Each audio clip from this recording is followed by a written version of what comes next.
അതെ, നമ്മളിന്ന് നമ്മുടെ അമ്മാമ്മയുടെ വീട്ടിലോട്ട് പോവുകയാണെങ്കിൽ പുള്ളിക്കാരി ഒരു അച്ചാർ സ്പെഷ്യലിസ്റ്റാണ്. അതെന്താ പറയാൻ കാര്യം എന്നുള്ളത് നിങ്ങൾക്ക് വഴിയേ മനസ്സിലാവും. അതിൻ്റെ ഇടയ്ക്ക് കൃഷ്ണൻ ചെത്തികുളങ്ങര പറഞ്ഞ് നാളിൽ പാട്ടും ഡാൻസ് കളിക്കുക. അപ്പോൾ നിങ്ങൾക്കും കൂടെ കാണിച്ചു തരാമെന്ന് വിചാരിച്ചു.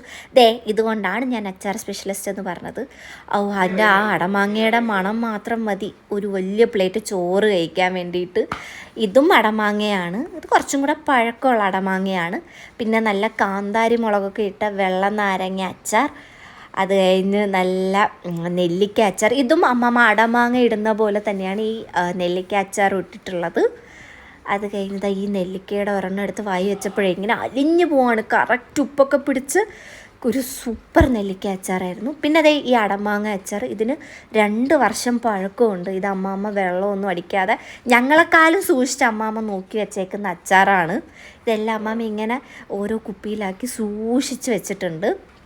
അത് കഴിഞ്ഞതേ നമ്മുടെ നാരങ്ങ അച്ചാർ. അത് കഴിഞ്ഞ് ഇതിപ്പോൾ റീസെൻ്റ്ലി ഇട്ട മാങ്ങ അച്ചാറാണ്.